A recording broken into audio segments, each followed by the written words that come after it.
नमस्कार, संघर्ष वृत्तवाहिनीमध्ये आपलं स्वागत। घेऊया ठाणे आणि आसपासच्या परिसरामधील घडणाऱ्या महत्त्वाच्या घडामोडींचा आढावा। दिव्यांग कला केंद्रातील दिव्यांग मुलांच्या आनंदासाठी काम, क्रोध, लोभ, मद, मोह, मत्सर या षडरिपूंचं दहन करण्यासाठी होलिका मातेला प्रार्थना केली जाते। तसेच एकमेकांना पर्यावरणपूरक रंग लावून समाजाला एक संदेश देण्याचं काम दिव्यांग कला केंद्राच्या या विशेष होळीच्या माध्यमातून संचालक किरण विष्णू नागती व संध्या किरण नागती यांच्या पुढाकारातून मागील 10 वर्ष सातत्याने होतोय। यंदाही दिव्यांग कला केंद्राच्या विशेष मुलांच्या या विशेष होळी व रंगपंचमीचं आयोजन करण्यात आलं होतं। मुलांच्या मनसोक्त आनंदासाठीच्या उत्सवाचं आयोजन करण्यात येतं असं संचालिका संध्या किरण नागती यांनी प्रसारमाध्यमांशी बोलताना सांगितलं। यावेळी दिव्यांग कला केंद्राच्या विशेष मुलांनीही आपल्या भावना व्यक्त केल्या। दिव्यांग बांधवांसोबत तुम्ही ह्या ठिकाणी होळी साजरी दिव्यांग कला केलेली आहे, केंद्राच्या काय वतीने सांगाल? दरवर्षी होळी साजरी केली जाते, काय सांगा? हे होळीचं आपलं दिव्यांग कला केंद्राचं 10वं वर्ष आहे। मुलांसाठी आपण खरं तर ही होळी आयोजित केलेली आहे। या मुलांनाही होळीचा आनंद घेता यावा, रंगपंचमीचा आनंद घेता यावा म्हणून खरं तर आपण ही होळी साजरी करतो मुलांसाठी। आणि मुलांचा आनंद तुम्ही बघताय, प्रत्येकजण उत्साही आहे, आनंदी आहे। मला खूप मजा येते रंग उडवायला, रंग स्वतःला लावायला, दुसऱ्यांना लावायला, आणि यांच्या आनंदासाठीच आपण खरं तर हे सगळं आयोजन केलेलं आहे। ओके, तुझ्या आवडीचा रंग कोणता? किती खेळणार रंग? हा पिवळा, निळा। किती आनंद होतो रंग उडवताना? खूप आनंद होतोय। आज या ठिकाणी काय काय केलंय? होळी साजरी केली, रंग उडवले, एकमेकांना लावले। ताई तू काय सांगशील, कशा प्रकारे होळी खेळते? कशी खेळते ताई होळी?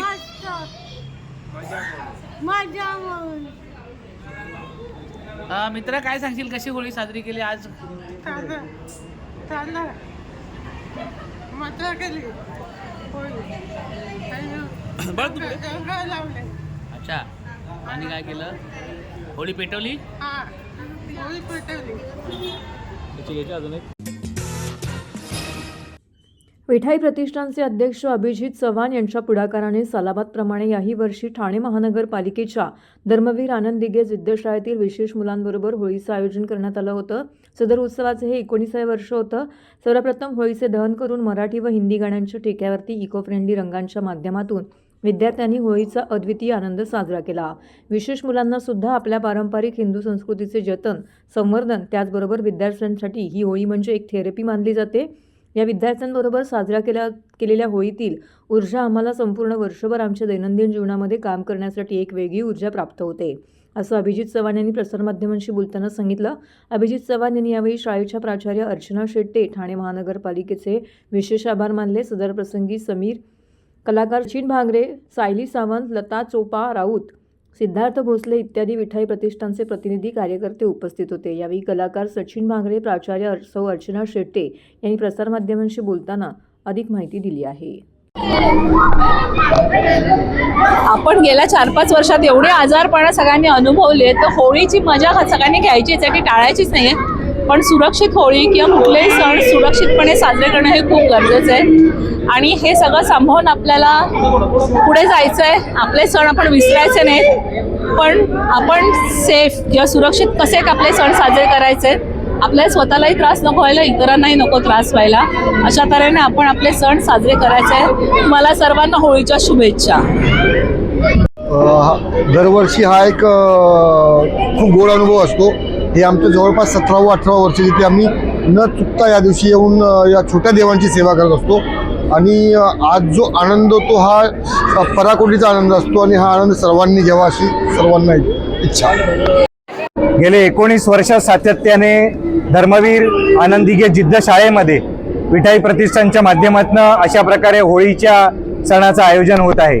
मला खरंच ठाणे महानगरपालिकेचे सुद्धा आभार मानायचे की अशा प्रकारचं एक थेरपी म्हणून या कार्यक्रमाकडे कॉर्पोरेशन बघत आहे, आणि सातत्याने गेली अनेक वर्ष या स्पेशल चिल्ड्रन्स बरोबर स्पेशल होळी आपण साजरी करत आहोत। मी आपल्या माध्यमातून आपल्या पत्रकार बंधूंचे सुद्धा आभार मानतो की खऱ्या अर्थाने या होळीचा प्रचार आणि प्रसार आपण लोकांपर्यंत करून ही होळी नागरिकांनी, प्रत्येक जणांनी अशा एखाद्या कुठच्या तरी सामाजिक घटकापर्यंत जाऊन साजरी करणं हा सुद्धा या मागचा एक उद्देश आहे। काय भावना असं होळीच्या गेले अनेक वर्ष सातत्याने आम्ही या मुलांबरोबर होळी खेळतोय.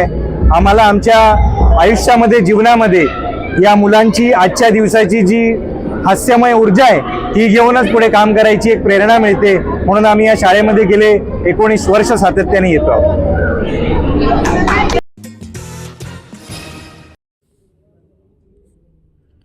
राज्याच्या मोटार परिवहन विभागाच्या वर्धापन दिनानिमित्त आयोजित कार्यक्रमामध्ये परिवहन मंत्री प्रताप सरनाईक यांच्या विभागाच्या कार्याचा गौरव करताना हा केवळ एक विभागाचा वर्धापन दिन नसून महाराष्ट्राच्या प्रगतीचा आणि लोकसेवेच्या अखंड परंपरेचा उत्सव आहे असं प्रतिपादन केलंय.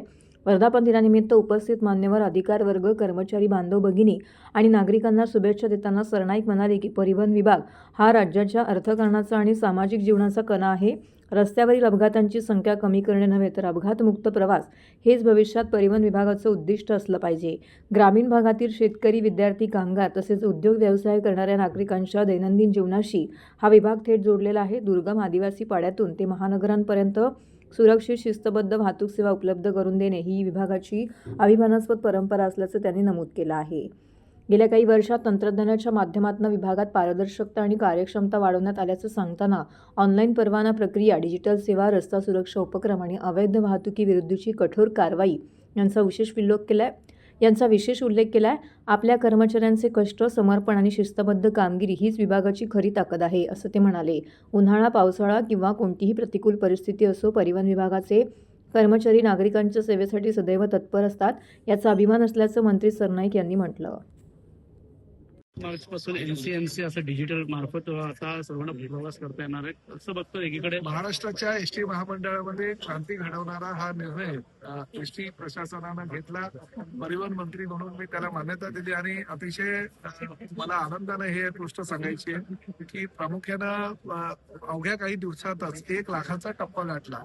काही समाज माध्यमांवर 1 मार्च पासून कंपल्सरी करण्याचा निर्णय एसटी महामंडळानं घेतला वगैरे अशा बातम्या प्रसारित झाल्या, परंतु त्यात काही तथ्य नाही. अतिशय चांगल्या प्रकारे हे कार्ड वितरित होत आहे, लोकांना त्याचा फायदा खूप होतोय आणि एक डिजिटल क्रांती घडवणारा हा निर्णय एसटी महामंडळाचा आहे. त्यामुळे कोणीही काही अफवांवर विश्वास न ठेवता जेवढे जास्तीत जास्त मोठ्या प्रमाणात कार्ड लवकरात लवकर खरेदी करून त्याचा वापर प्रवाशांनी करावा असं आपल्या माध्यमातून मी आवाहन. अधिकृत एजंट असणार आहे याच्यामध्ये, त्यामुळे कुठेतरी सुशोभन नाही, असं काही होत नाहीये आणि कुठल्याही काही तक्रारी नागरिकांची किंवा प्रवाशांच्या असतील तर त्याने आमच्याकडे तक्रार करावी, त्याचं निराकरण करावं. वर्धापन दिन हा संदर्भात सर्व परिवहन सेवेला एवढी वर्ष आज झाली.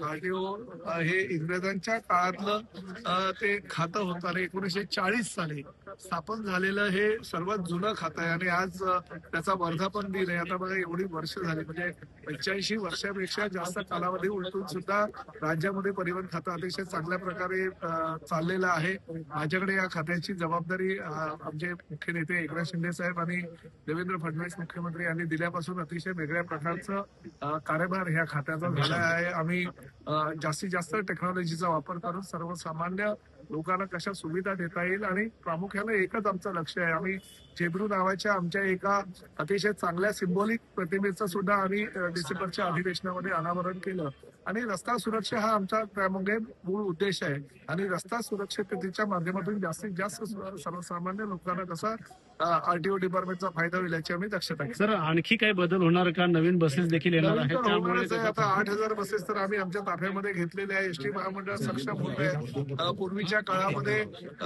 नुकसानीत जाणारं एसटी महामंडळ फायद्यात कसं यासाठी आम्ही प्रयत्न करू. सर, इराक आणि इराणचं युद्ध चालू आहे, इस्रायलचं पाहिलं तर यामध्ये फटका मोठ्या प्रमाणात बसू शकतो आपल्याला देखील. त्यामुळे संजय राऊतांचं म्हणणं आहे की कुठेतरी मोदींनी या ठिकाणी खरं तर संजय राऊतांनी आता महाराष्ट्राची सेवा किंवा ह्या देशाची सेवा करत असताना जागतिक पातळीवर ट्रम्प यांच्या बरोबरचं नेतृत्व त्यांचं आहे. त्यामुळे त्यांच्याबरोबर त्यांनी काम करण्याची गरज आहे, कारण शेवटी आम्ही सर्वसामान्य शिवसैनिक आहोत, कार्यकर्ते आहोत. संजय राऊतांनी एवढी मोठी आमची विचारसरणी नाहीये.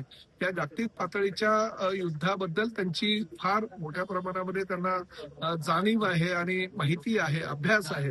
तर त्यांनी जागतिक पातळीवरचं नेतृत्व आता करायला हरकत नाही. विमान अपघाताचा रिपोर्ट आलेला आहे, अहवाल योग्यरीत्या कारवाई होणार का? मुख्यमंत्री ते बघितलेलं नाही.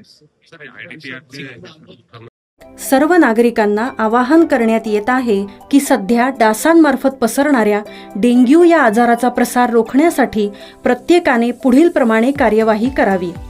डेंग्यू आजार एडिस इजिप्ती हा डास चावल्याने होतो. या डासांची पैदास साचलेल्या किंवा साचवलेल्या स्वच्छ पाण्यामध्ये होते. 8 दिवसांपेक्षा जास्त दिवस पाणी उघडे व साचून राहिल्यास त्यात डास अंडी घालतात. अंड्यांच्या अळ्या तयार होऊन पुढे डास तयार होतात.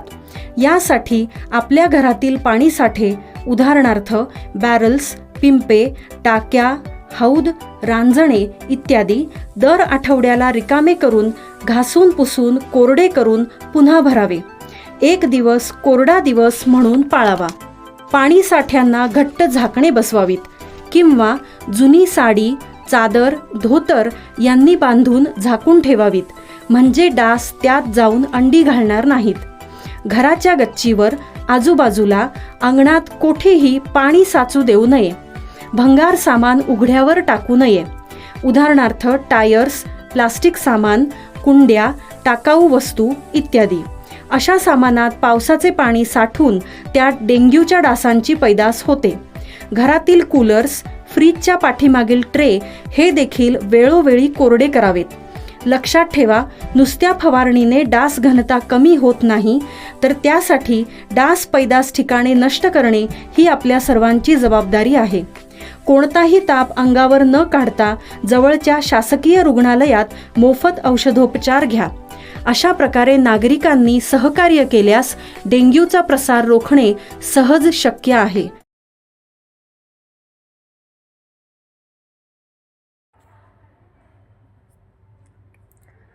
ठाणे लवकरच महाराष्ट्रातील अग्रगण्य पिकलबॉल केंद्र म्हणून उदयास येणार असल्याचा विश्वास मान्यवरांनी व्यक्त केला आहे. ॲमॅच्युअर पिकलबॉल असोसिएशन ऑफ ठाणेच्या अधिकृत स्थापनेनिमित्त ठाण्यातील KBP महाविद्यालयामध्ये आयोजित पत्रकार परिषदेमध्ये बोधचिन्हाचं अनावरण करण्यात आलं आहे.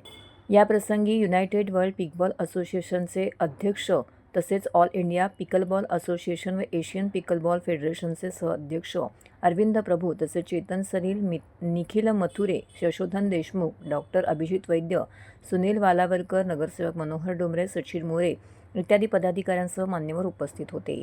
अरविंद प्रभू यांनी पिकलबॉल हा जगातील सर्वात वेगाने वाढणारा खेळ असल्याचं नमूद करत 8 वर्षाच्या बालकांपासून ते 70 वर्षापर्यंत सर्व वयोगटातील खेळाडूंना सहज खेळता येणारा हा सोपा आणि उत्साही खेळ आहे. क्रिकेट आणि बॅडमिंटननंतर शारीरिक मानसिक तंदुरुस्ती वाढवणारा हा प्रभावी पर्याय म्हणून पिकलबॉलकडे पाहिलं जातं. मुंबईत सध्या सुमारे 500 पिकलबॉल कोर्ट्स असून ठाण्यामध्ये मुंबईपेक्षा दुप्पट मोकळी जागा आणि गृहसंकुलने उपलब्ध असल्याने येथे 500 ते 1000 कोर्ट्स उभारण्याची क्षमता आहे, असं प्रभू यांनी स्पष्ट केले. होतकरू खेळाडूंसाठी पिकलबॉलमध्ये मोठी संधी असून क्रिकेट, बॅडमिंटन नंतर विदेशातून आलेल्या या खेळाला ठाणे जिल्ह्यातील मोठा वाव आहे. खेळाडूंची संख्या वाढेल तशा पायाभूत सुविधा निर्माण होतील असा विश्वास व्यक्त करत ठाणे शहराला महाराष्ट्रातील एक अग्रगण्य पिकलबॉल केंद्र म्हणून विकसित करणं हे अंतिम उद्दिष्ट असल्याचंही त्यांनी सांगितलं. त्याचबरोबर पिकलबॉलला क्रीडा दर्जा देण्यासाठी राज्य सरकारकडे पाठपुरावा सुरू असून लवकरच जिल्हास्तरीय क्रीडा स्पर्धांमध्ये या खेळाचा समावेश होईल अशी माहिती त्यांनी दिली. दरम्यान ॲमॅच्युअर पिकलबॉल असोसिएशन ऑफ ठाणेची कार्यकारिणी यावेळी नव्याने जाहीर करण्यात आलेली आहे.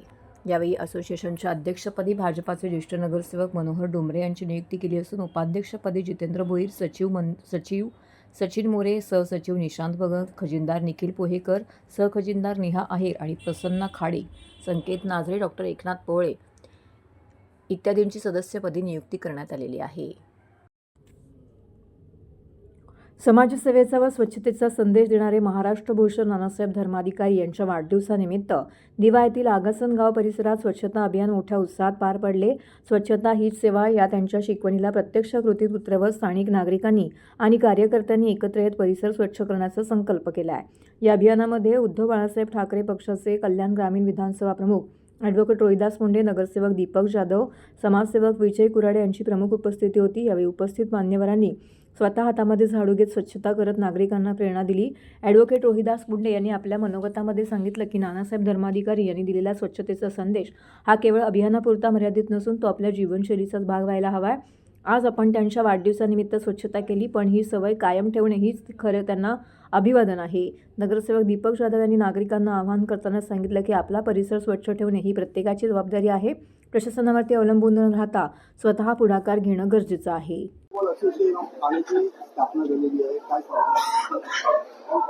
खरं म्हणलं तर सगळ्याच डिस्ट्रिक्ट्समध्ये पिकलबॉलची असोसिएशन आम्ही करतोय आणि यशोधन देशमुख जे महाराष्ट्राचे आपले अध्यक्ष आहेत हे महाराष्ट्रभर फिरून डिस्ट्रिक्ट असोसिएशन बनवत आहेत.